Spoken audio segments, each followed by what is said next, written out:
नमस्कार, आदाब, सत श्री अकाल, अस्सलाम वालेकुम। मैं अमीर हाशमी आप सब लोगों के बीच सकरी नदी पे एक डॉक्यूमेंट्री करने आया हूँ, जो कि छत्तीसगढ़ की एक महत्वपूर्ण नदी है। सकरी नदी शुरू होती है, आप लोगों ने भोरम देव का नाम सुना होगा। भोरम देव से ऊपर एक मैकल पर्वत है, मैकल श्रेणी जिसे कहा जाता है, उसके बीच से ये सकरी नदी शुरू होती है। करियामा एक ग्राम पड़ता है, करियामा गांव, उसके बाद में छपरी कछार से छिरकी कछार और उसके बाद में छपरी, जिसे आप भोरम देव भी जानते हैं। इसके बाद में कुछ राजा नवा गांव और रेंगा खार, ऐसा करते हुए कवर्धा, और कवर्धा के बाद में फिर आगे ये और एक दो गांव आगे बढ़ने के बाद में दाढ़ी गांव की तरफ पहुंच जाते हैं, जहाँ पे ये बेमेतरा जिला में खत्म होता है। तो यहाँ दो जिले पड़ते हैं इस नदी में, जिसमें है कवर्धा जहाँ से ये शुरू होता है, और बेमेतरा जिला का दाढ़ी गांव, जहाँ ये हाफ नदी में ये नदी जाकर के मिल जाती है। तो इसकी डॉक्यूमेंट्री करने हम आए हुए हैं, और इसके शुरुआत से अभी मैं साइड इंस्पेक्शन करने आया हुआ हूँ। इसका फिजिकली एक बार देख लेते हैं पूरे रास्ते को कि नदी की क्या हालत है। और इसके बाद में करियामा जो जंगल पड़ता है, करियामा के बीच से, मतलब इस नदी के ओरिजिन पॉइंट से जहाँ से ये शुरू होती है, वहाँ से लेकर इस नदी के आखिरी मतलब दाढ़ी ग्राम तक हम इसको पैदल चलते हुए कवर करेंगे आप लोगों के सबके साथ।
मंदिर भी है शायद, यहाँ बता रहे थे, वो भी कवर करते हैं।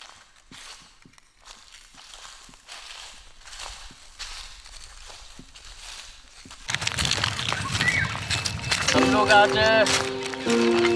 ये करियामा गांव है, जहाँ पे वन विभाग का चेक पोस्ट भी है, और यहाँ से ही असल में यहाँ कुछ पानी एग्जिस्ट है, जो मैकल पर्वत से पानी नदी चालू होती है और यहाँ पहुँचती है।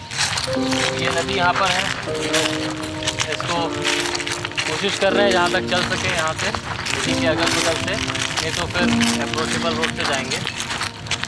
अभी यहाँ पे पानी एग्जिस्ट है करियामा में, और चेक पोस्ट में बताया कि यहाँ जानवर भी आते रहते हैं काफ़ी कुछ, यहाँ पे नक्सली मूवमेंट भी रहती है आसपास, यहीं आसपास कहीं पे एनकाउंटर वगैरह भी हुआ है, जो सूरज भाई को मैंने नहीं बताया था लाने से पहले।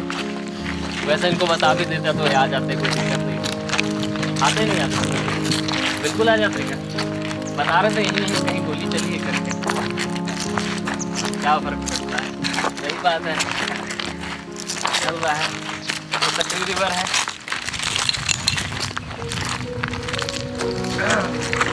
संजय तुम वहाँ दूर क्यों चल रहे हो भाई, इतनी दूर में कहाँ है, फोकस में आओ जरा।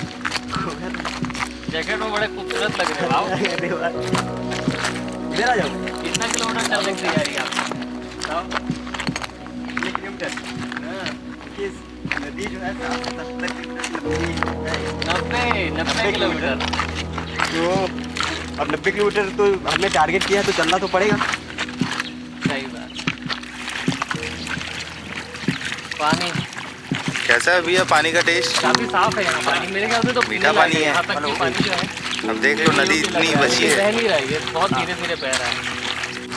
अटक गया क्या सूरज भाई? पानी पी रहे थे, नदी का पानी मीठा है क्या पानी? बहुत मीठा।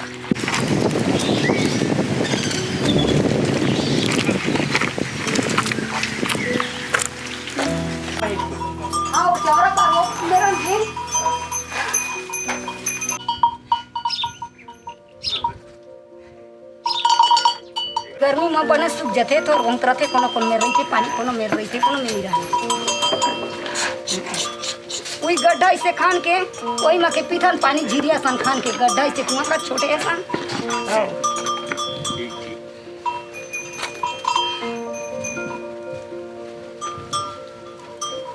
पानी भरेला में नंदी जाता है। नंदी जाता है? हाँ। कितना दूर ही है? ये दे था 1 किलोमीटर पर जाते। 1 किलोमीटर पानी पैदल जाते हो? हाँ रेंगत पैदल जाते रोज? हाँ रोज लाखन घेली। अच्छा अच्छा। पानी ही बोरिंग मतेन में तो साफे नहीं, एकदम गंदा है पानी। बोरिंग पानी गंदा है। हाँ। तो जैसे अभी तो गर्मी शुरू हुए, गर्मी के और जैसे जैसे बढ़ा जाए तो पानी बची कि नहीं तुम्हारे पिए बरे में नदी में? रही नंदी में रहे बर कनो कनो में रही थे ऐसे डबरा खच कर नदिया। ये चौरा गांव के नज़दीक है हम लोग। अभी चलते चलते एक जगह पे पहुंचे हैं जो ग्राम चौरा पड़ता है, बता रहे हैं। यहाँ पे भी एक एनीकट बना हुआ है, लेकिन एनीकट का मुझे फॉर्मूला एक्चुअली बिल्कुल समझ से बाहर है, क्योंकि एनीकट यहाँ पे एनीकट से नीचे पानी का बहाव दिख रहा है। और ये ज़मीन जहाँ इससे थोड़ी देर पहले हम जहाँ कहीं थे, लगभग 5-6 किलोमीटर पहले ही हम आगे बढ़े हैं, और यहाँ पर पूरी तरीके से पानी जो है वो ड्राई हो चुका है, और नीचे भी ग्राउंड सरफेस पे भी पानी नहीं दिख रहा है। अब ये नदी पार करके एक और गांव है, चौरा गांव है, वहाँ पर जा रहे हैं, देखते हैं कि क्या गांव में समझ में आता है कुछ।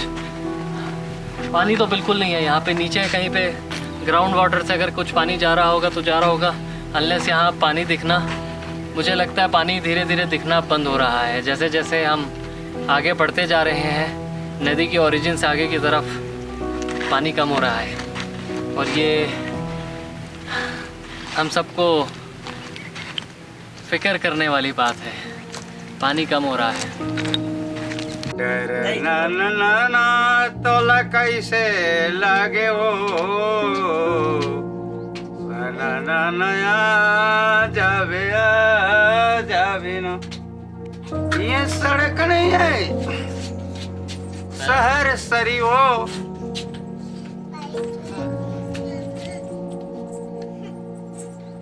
मन ठन के मत रेंगे वे गली खोर में, धुर हो जाही अछरा के छोर में।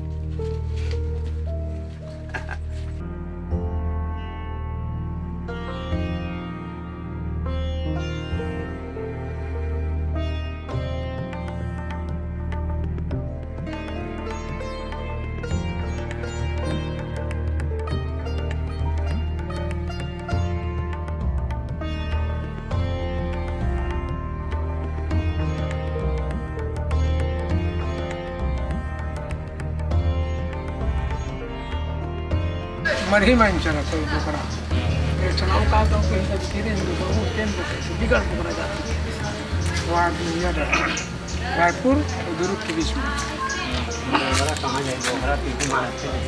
लेकिन बरगद में मारा तीवर भर का नाम से है। हाँ नाम से घर बचाओपुर की मारा वो गलत बात, लेकिन यह जगह है तेरे के दे और सुनब लगे देखा लगे।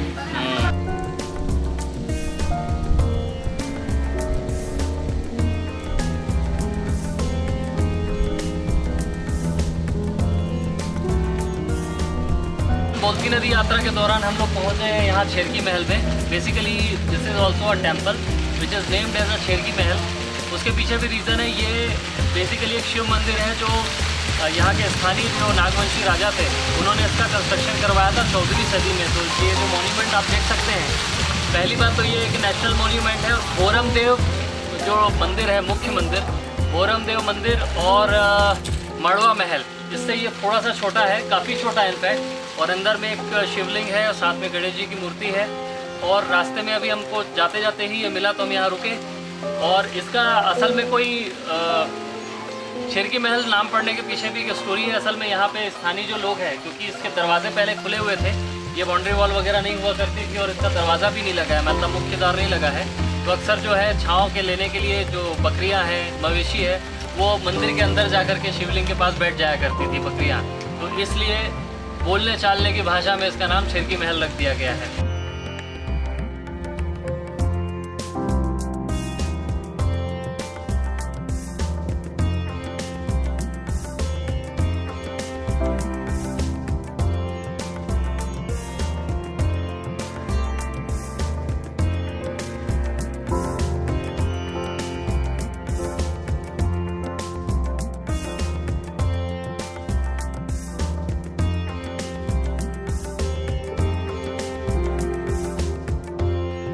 तो अभी मैं यहाँ पहुँचा हूँ भोरम देव मंदिर, जो कि रास्ते में पड़ा है सकरी नदी के। इसके बाद भोरम देव से अब जो हमारा मेन जो मोटिव है, यहाँ से बोलती नदी को आगे लेकर के जाना है। यहाँ से लगभग अब 60 किलोमीटर का रास्ता, 60 से 65 किलोमीटर का रास्ता और बचता है, जो कुछ देर में हम, क्योंकि 5 बजा है तो 6-7 बजे तक अभी और पैदल चलेंगे आगे। और उसके बाद कल सुबह से यात्रा की शुरुआत होगी बोलती नदी की। भोरम देव जो मंदिर है वो 11वीं शताब्दी में बनाया गया मंदिर है और ये बहुत ही प्राचीन मंदिर है। साथ ही साथ इसमें जो मूर्ति कला बनी हुई है ये पत्थरों से सजाई गई है और इसे छत्तीसगढ़ का खजुराहो कहा जाता है।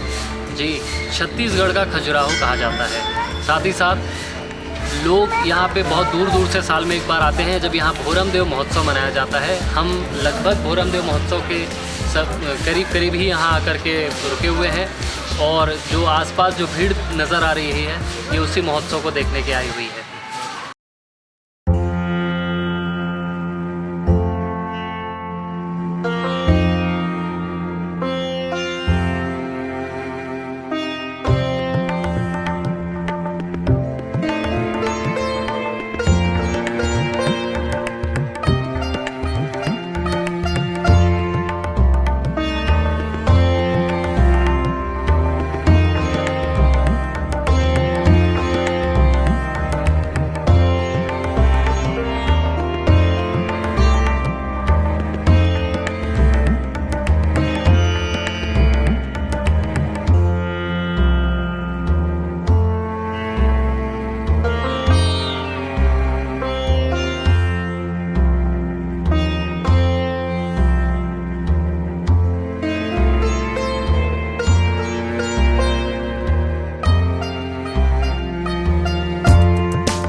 ग्यारहवीं शताब्दी में मंदिर का निर्माण हुआ था। इस मंदिर को निर्मित करने वाले राजा भोरम देव जी थे, जिनके द्वारा मंदिर जो है निर्माण हुआ है। और इस मंदिर में भगवान भूत भावन भूतेश्वर भगवान श्री महादेव जी महाराज विराजमान हैं और भगवान महादेव जी की विशेष पूजा अर्चना नित्य यहाँ होती है। प्रातः काल के समय, संध्या काल के समय महाआरती होती है, जिस आरती में नित्य जो है जितने भी श्रद्धालु हैं सभी उपस्थित होते हैं और भगवान का दर्शन का लाभ लेते हैं। भगवान तो अपने सिर में गंगा को धारण किए हुए हैं, इसलिए भगवान महादेव का नाम गंगाधर भी है। अतः जो है जल का चिंतन करने का मूल विषय ये है कि जल के लिए हमें जो है स्वयं सोचना होगा, जल के लिए हमें स्वयं विचार करना होगा कि इतना जो है जल जो है कैसे समाप्त हो रहा है। इसका मूल कारण यही आपको बता रहा हूँ कि आज पृथ्वी पर जो बार बार बोर खनन लोग कर रहे हैं, इसलिए जो है जब स्रोत ही नहीं रहेगा तो पानी कहाँ से टिकेगा। भगवान गीता में कहते हैं कि अन्नाद भवति पर्जन्यो पर्जन्याद अन्न संभवा। जैसे कि अन्न के लिए जो है वर्षा बहुत ज़रूरी है और वर्षा कहाँ से होगी? जब हम लोग यज्ञ करेंगे, और जब यज्ञ करते हैं तो उस यज्ञ से जो है वर्षा होती है। यहाँ यज्ञ होता है बोरमदेव में यज्ञ होता है, हम लोग सभी लोग यज्ञ करते हैं। और भगवान महादेव को प्रसन्न करने के लिए सावन मास पर्यंत भगवान का खूब जलाभिषेक करते हैं कि भगवान अच्छे से वृष्टि हो। और वृष्टि होने से जितने भी किसान हैं भारतवर्ष में, जितने भी लोग हैं, सबके जो है द्वार तक अन्न पहुँचे। अन्न तभी पहुँचेगा जब वर्षा होगी, और जब वर्षा ही नहीं होगी तो अन्न कहाँ से पहुँचेगा? इसलिए वर्षा के लिए भगवान को बार बार हम सभी सादर सहृदय भगवान से प्रार्थना करते हैं।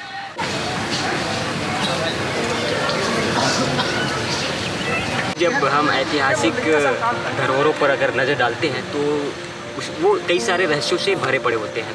इस तालाब के बारे में हमने कई सारी बातें सुनी हैं। लोग कहते हैं कि तालाब के भीतर जो पहले मंदिर होता है, तालाब के अंदर? जी अंदर। ओके। और इस मंदिर का जो रास्ता था कवर्धा से देखिए 18 किलोमीटर की दूरी है यहाँ से, 16 से 17 किलोमीटर। कवर्धा में एक राधे कृष्ण का के मंदिर है। उस मंदिर में भी एक गुफा है। गुफा के भीतर से जो अंदर से सीढ़ी बनी हुई है, उस रास्ते से होकर इस मंदिर में आने का रास्ता था, ऐसा कहा जाता है। कभी कभी कहा जाता था कि इसमें जो मंदिर था वो सोने का मंदिर, जी वो धीरे धीरे जैसे समय आता गया वो नीचे चला गया। ओके। तो उसका रास्ता भी नीचे चला गया। हालांकि वहाँ पे जो हम अगर जाएंगे राधा कृष्ण मंदिर, तो उसमें वो गुफा जो है ताला लगा है, उसका गेट बंद रहता है। उसमें कुछ दूरी तक कुछ लोगों ने जाने की कोशिश की लेकिन जा नहीं पाए कोई। तो उसका बताते हैं कि वो रास्ता जो है यहीं आकर के मिलता था तालाब के अंदर में सोने का मंदिर। जी। This is a mysterious place कि इस तालाब में सोने का मंदिर था। Somewhere is there is a गुफा और ये और वो, बहुत सारी बातें हैं, बहुत सारे रहस्य हैं। चलते चलते सारी चीज़ें पता चल रही हैं। देखो रास्ता और कहाँ लेकर के जाता है।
पहले बहुत पानी रही हमारे सुरता में ना, बहुत पानी अथाह गड्ढा रहा। अब नहीं है सर, पूरा कोई जगह पानी नहीं पास। 10 साल घलावत के दिन रात करते थे और बहुत दिन के पानी नहीं। साधन ट्यूबवेल के सब तालाब, अभी तालाब सुखवान सारे तालाब गोदी लगी के ट्यूबवेल के पानी साधन करते हैं। बोरवेल के अंदाजा कितना फीट में पानी है? अभी 60 70-80 फीट में है सर। 70-80 फीट पानी है। हाँ, अब उतर गए, अब उतर गए। पहले 60-70 2 साल पहले 60-70। अच्छा, पहली रही 60-70 फीट में, अभी कितना फीट में हो अभी गया? 100 फीट ले कम नहीं हुई पानी का बता। 100 फीट ले कम नहीं।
मास्टर वाले बना के देबो कई के छानी वाले होना नहीं कहा थे झोपड़ी अब बनावा थे कि नहीं बना थे तो लड़ तो नहीं सकन भैया अपन आइदा पूरा का धन नहीं है अपन मालो ही जाना है ये वाले घर तुम ही मन बनाया हाँ और सरकार हम दे 40 तो बांस और 40 बांस 20 बल्ली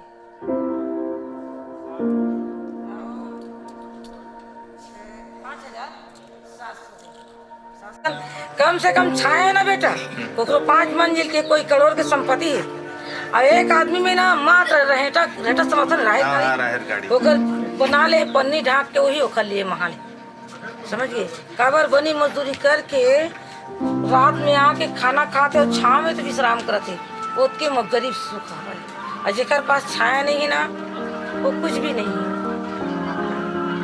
पंछी भी तो पहला भूषण बना लेते थोड़ा थोड़ा घोंसला बना लेते और जेकर पास नहीं है ना तो वो पंछी से गे भी थे तब अब की मैं बहुत सारा जगह रही हाईवे में ना हाथ का दे है तो हाथ के भक्तों का करके इंसान के तो बिगाड़े न है परमात्मा के और एक के नहीं बिगड़े पूरा बस्ती बिगड़े एक बार ना एक समय हम गुजरात में रहे हैं सबकी नींद पड़ गया मोर नींद नहीं पड़ी पूरा बहुत 50-60 आदमी के काम करेला तो मैं घर बना के जैसे एक कप चाय बना के नहीं पिया तुम तो बहुत समय रहेगी वो घर में अत्तन आराम नहीं कर एक कप चाय बना के नहीं पिया नया घर बना के लड़का की शादी कर और जब घर कोई देश से गई और ये थी कि मार्केट गई तो हो गया मुलाकात देश में हाल चाल का है पूरा बाढ़ में बह गए यार खाते कैसे कहाँ तक से आए पता ही यहाँ तक से आए हमारे मन के मकान में एक नहीं है कहीं अब घर मार्केट से आके जब रूम अंदर आके बताइस जब सुने न काम से आए छुटकारा के मतलब 5 बजे 5:30 बजे और सुने न खाना नहीं खाए बेटा और साड़ी कच्चा कर करके अपन ऐसे रखा अब बता अब 2 के है संसार अब एक ही आदमी भी बहुत कठिन रहते और छोटे मोर बच्चा रहे ही मतलब 12-13 साल के सीना में कपड़ा रखा कच्चा तो अचानक मोर बेटा नींद पुलिस ना माँ ऐसे कहते ऐसे बैठे नहीं बेटा ऐसे नींद नहीं पड़े और कहाँ परदेश गिरा छोटे बच्चा भाई मन के साथ बड़े भाई तो ऐसे मुसीबत ला काटे बेटा 5,000 दे दे 5,000 में जिंदगी चल जाएगा एक घर बन जाते 5,000 में सरकार दे बन जाते का मतलब मेन का दी सरकार हा 5,000 पैसा अच्छा और 20 तो बल्ली मने लकड़ी बांध दे 40 तो उतने मकान बनते सरकार है तो हम लोग मदद करे हाँ वोट दो कथे देवाथन वोट धरा दी 500 का 1000 दे हमारे बोले मांगे नहीं जाता ना हम वो तय देवा थे ना अपने माँ समझ गई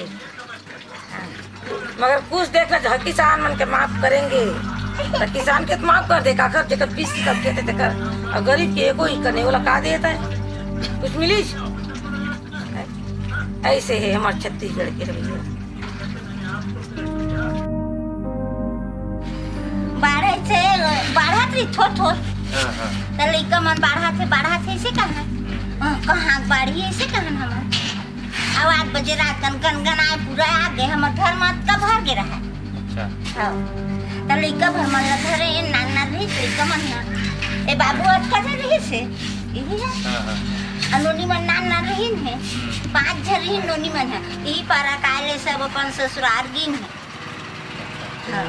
2 जन नोनी भर के मोर बड़े के मछली की ना वो पारम हो और मन छोटे पूरा आगे रहता एकदम गन होना तो कब भर के रही मन अपन सो गए रही है 8 बजे रात कंता नींद पड़ गई रही हाँ नींद पड़े में आ गए हाँ 8 बजे रही से अब लड़का मन खेले कूद रही थे दिन भर तब सो ही नहीं हाँ ठीक बात है खटिया के तरी मांगरी से का भर के पानी छोड़ को नहीं लिकाते तरी वाला डुबकी कच्चा इटक तर ही सूट माटी का है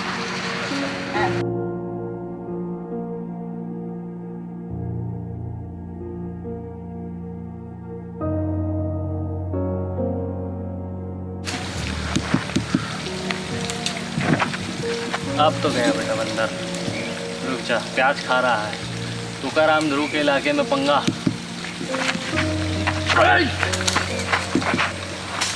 तुकाराम ध्रुव माली है सर। आम है, नींबू, कटहल, जामुन, सीताफल, करौंदा, ये सब।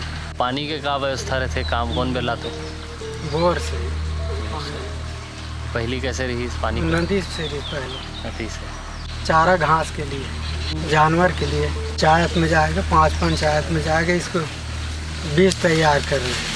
है बाड़ी का ऐसा मान योजना में चला ये सब पत्थर बंदर ऊपर। इस वक्त मैं खड़ा हुआ हूँ लालपुर कवर्धा के नज़दीक एक गांव है और यहाँ पर चारे का बीज डाला जा रहा है।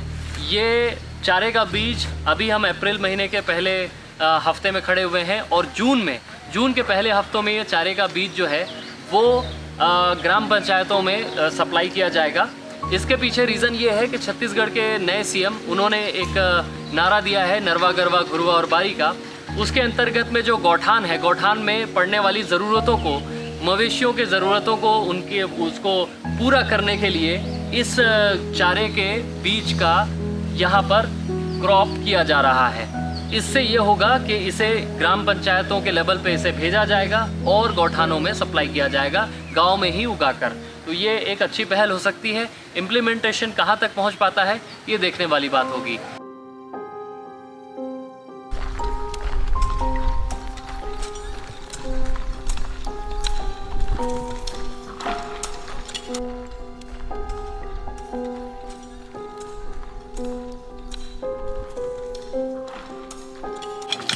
तो अभी जो प्रशासन नया जो काम चालू किया है उसके परिप्रेक्ष्य में है ये। हाँ। नया जो नए मुख्यमंत्री बने हैं आपके, नरवा गरवा घुरवा बारी, उससे संबंधित है ये, उसी परियोजना के अंतर्गत चल रहा है। अच्छा, तो ये जो नरवा परियोजना है आपकी, इसमें क्या कर रहे हैं आप लोग असल में? बना रहे हैं सर नरवा को। मतलब नरवा जो ये असल में नदी नहीं है, नाला, ये नाला, ये कहाँ से निकलता है ये नरवा? आगे बढ़ता यहीं कहीं से नज़दीक से चालू हुआ और ये नदी में जाकर के मिल जाता है। अच्छा, कितना लंबा होगा ये नाला? 1 किलोमीटर। 1 किलोमीटर है। 1 किलोमीटर का ये नरवा है जो जाकर के आगे सकरी नदी में मिल जाता है। इसको ये लोग 1.5 से 2 फीट तक खोद करके उसको बाहर निकाल रहे हैं। ये गाज को, इस मिट्टी को, या जो कुछ कचरा भी यहाँ पे है, कचरा तो नहीं है लेकिन पत्थर और मिट्टी जो जम गई है, इसको ये लोग बाहर निकाल रहे हैं। बाहर निकालने से ये होगा कि एक तो ये गहरा हो जाएगा, पानी का स्टोरेज यहाँ पे पड़ेगा और क्योंकि ये नया ताज़ा मिट्टी इसकी खुल जाएगी तो वाटर रिचार्ज होगा।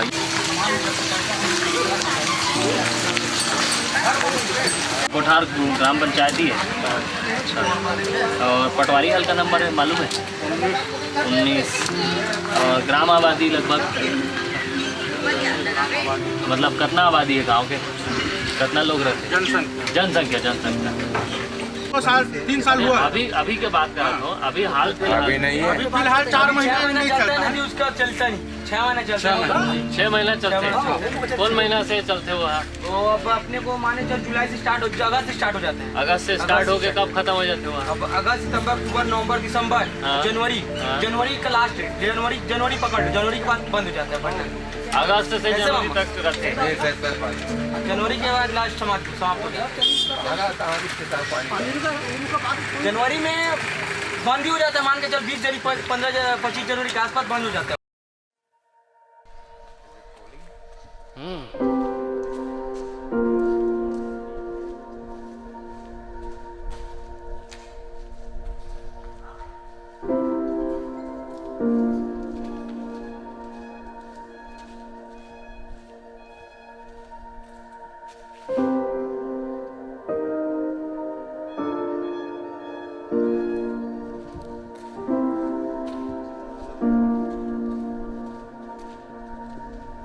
यह कौन गांव है काका? मोहगांव।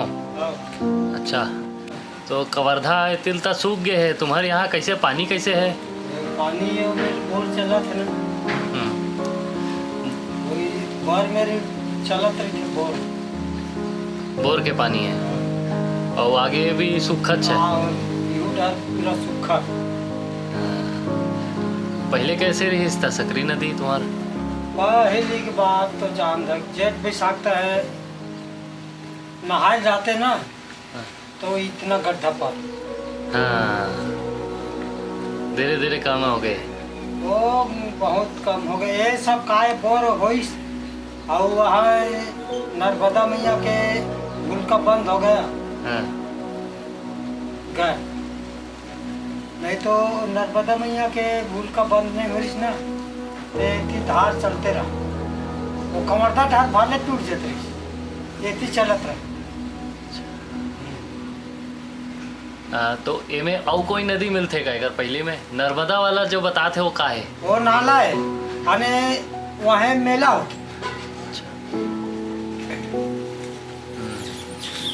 तो कवर्धा धान भले सूख जाए मगर ये तरफ पानी रही पे। हाँ। अच्छा। कितना उम्र हो गया तोर काका?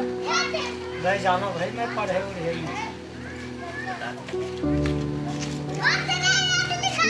कितना पूरी 30-35 साल के हो गए। 30-35 साल के हो गया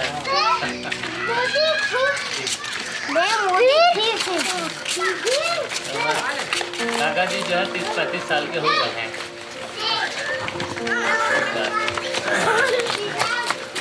जिस जगह पे हम खड़े हुए हैं यहाँ ये सकरी नदी का ही किनारा है, लेकिन ये जो पानी भरा हुआ दिख रहा है इसे देखकर आपको खुश होने की ज़रूरत नहीं है, क्योंकि ये यहाँ गांव के बोरवेल से भरा हुआ पानी है, जो कि कुछ देर यहाँ सामने और सामने के एनीकट तक ये एक निश्चित दूरी पर ये भरा गया है और सामने एक ब्रिज भी है और ब्रिज के बाद में फिर से नदी पूरी तरीके से सूख जाती है। पानी का जो जल स्तर है वो बहुत ही ज़्यादा नीचे है। अब कवर्धा के से जैसे जैसे हम आगे बढ़े हैं तो एक गाँव तो कुठार एक गांव पड़ा था जहां आसपास बताया जा रहा था कि 1,000 फीट बोरवेल खोदा गया है पानी की तलाश में। लोगों ने खोदते गया, उन्हें ये भी एहसास नहीं हो रहा है कि 1,000 फीट में असल में पानी होता ही नहीं है। अगर वहाँ से पानी जैसा कुछ निकलेगा भी तो वो पानी नहीं होगा, उसमें इतने केमिकल होंगे जो शायद उन्हें बहुत ही ज़्यादा बीमार कर सकते हैं। असल में ये मेरे साथ खेल रहे हैं, मुझे पता नहीं, ये एकदम फ्री हो गए मेरे साथ और मज़े से इन्होंने मुझे तड़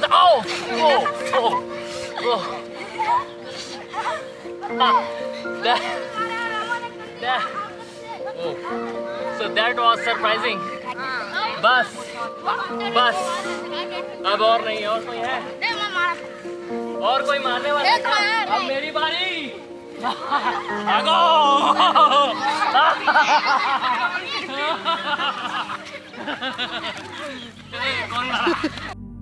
ये वे ग्राम तुम्हार ओडिया फरेगा? ओडिया नहीं है। नहीं ओडिया वो हाँ ये हाँ चलते ना जी तुम्हारा ओडीएफ वाला शौचालय वाला। शौचालय मुक्त है तो शौच मुक्त रहेगा, खुला शौच होते गाँव में।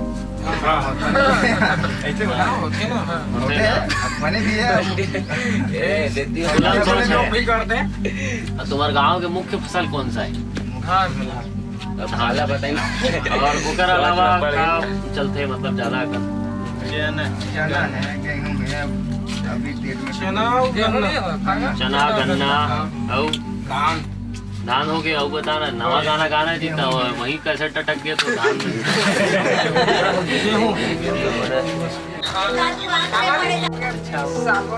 भाड़ा टूटी जाते उसने ठेला पानी नहीं थे तो इसलिए बोर के गंदा पानी जा जाता। गंदा पानी आते नहीं होते बोर चलते दिन तो इसलिए गाँव के पानी आ जाते हो गंदा पानी जाते वैसे पानी नहीं है ऊपर से। हाँ वही पूछा गंदा पानी है बार गंदे पानी और यदि सब चलाते गिन जाते भी पानी मना हुआ खोरा था। गांव का नाम केसरी है। केसली ग्राम केसली में बैठे हुए हैं।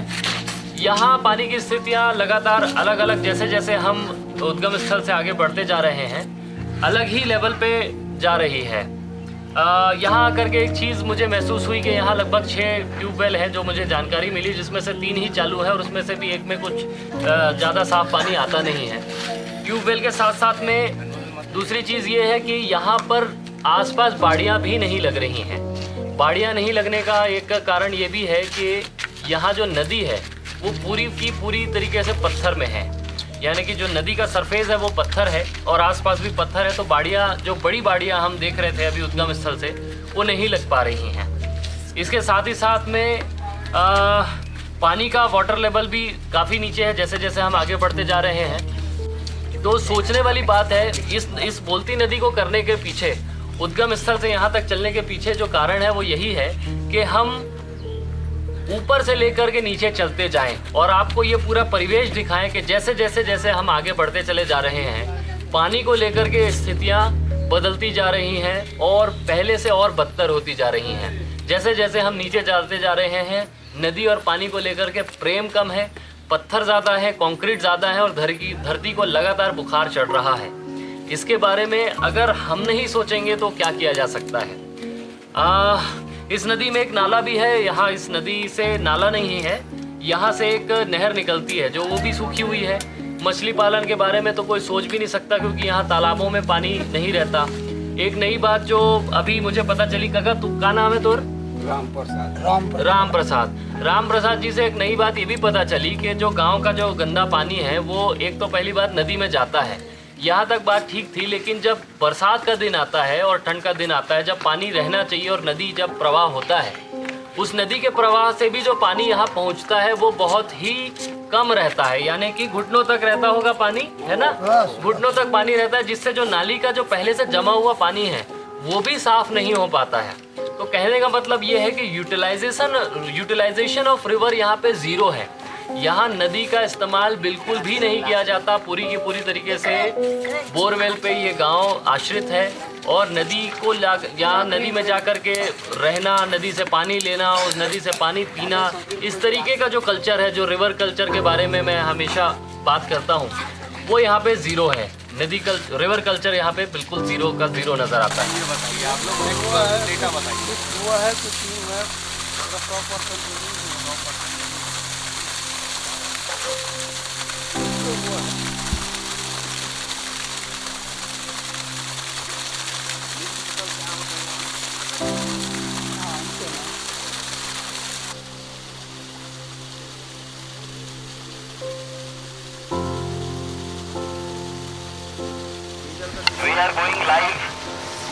तो लोग तो पानी भी पीते थे। जब साधन वाधन नहीं था ना, साधन वाधन नहीं रही थे तो पानी भी पीते थे नदी से।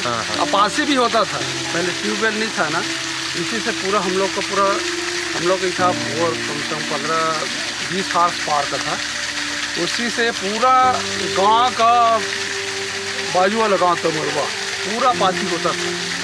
मतलब इतना, उसी कारण आज भी अपना कोदोम देख लीजिए, लेवल नहीं है, पानी नहीं है वहाँ, पीने के लिए पानी नहीं। नदी के कारण ना पानी इंडिकेट बनने से इतना फ़ायदा हुआ है। इंडिकेट बनने से जो पानी की लेवल है वो बराबर ऐसा चल रहा है। देखिए कोदवा उस तरफ जाओ तो पानी पीने के लिए नहीं है, ऐसा पानी नहीं चल पाता। तो बहुत सारा अभी तक भी निस्तारी है इंडिकेट बनने से। और वो इसी के लिए पानी है और बरसात में भी अपार्टी साधन हो जाता है। अच्छा, हाँ, ये है।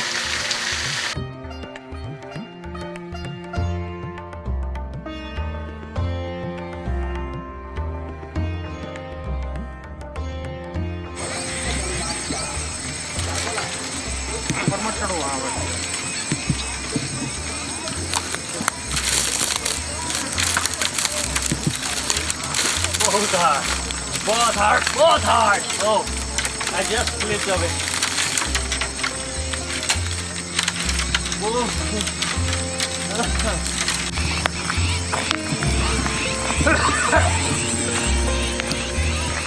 ये है दाढ़ी ग्राम, शानदार मंदिर।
सकरी नदी जहाँ पर विलय होती है उस जगह पर मैं खड़ा हुआ हूँ। हम 90 किलोमीटर की यात्रा करते हुए